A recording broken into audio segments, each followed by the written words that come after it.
Hi everyone, and welcome to another segment of AstrologyAnswers.com's weekly horoscope. My name is Terence Guardino, and I'll be your host once again. This evening, Monday into Tuesday, depending on where you are in the world, we will experience a full moon lunar eclipse.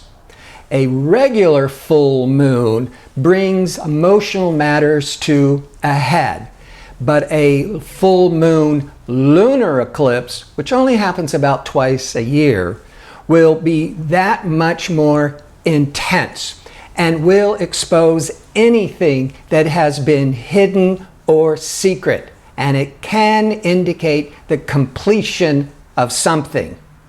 The moon will be in relational Libra, thus marriage, lovers, even business partnerships will be an area of general focus for most signs, but especially for Libras and Aries. Many will be experiencing an ending and a new beginning over the coming weeks if the lunar eclipse triggers one of the planets in your individual horoscope.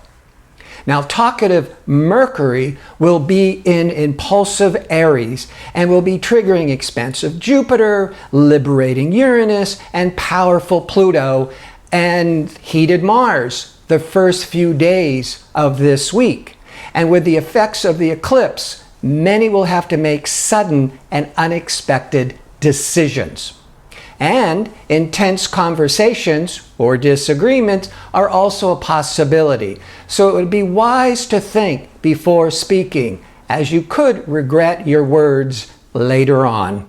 Monday, the lunar eclipse will be intensifying as communication Mercury triggers Jupiter and Uranus. So your mind will be on overload of information as you're trying to process it all. Exercise or taking a long walk is always a good idea to calm the mind during these emotional times. Tuesday, the effects of the eclipse are still really strong, but the moon enters the more private Scorpio about 9:20 a.m. Pacific Daylight Time, compelling many to want to be alone to process all the choices that are being stirred up this week. Wednesday, the moon continues in Scorpio as communication Mercury confronts aggressive Mars. That can be good for making decisive, quick decisions, but you may also be caught up in an ego dispute with your partner. So you want to be careful about that. Thursday, pleasure-seeking Venus is good with optimistic Jupiter and powerful Pluto, giving a more enjoyable day as many will just want to escape the craziness and just hang out with friends and family and have a good time. This will be especially true when the moon enters upbeat and outgoing Sagittarius about 2:45 p.m. Pacific Daylight Time.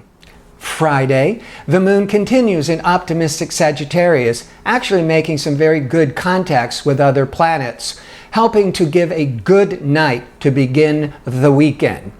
Saturday, the Sagittarius moon keeps us in a good mood the first part of the day as the sun leaves aggressive Aries and enters the more sensible and grounded Taurus about 9 p.m. Pacific Daylight Time. And the moon will also have shifted into responsible Capricorn in the early evening. I would think by Sunday you should be more centered and rational to make the decisions to let go of those things or relationships that are no longer relevant in your life. Thanks for tuning in today, and don't forget to check in next week for my next segment. Until then, have a great day and hope to see you soon.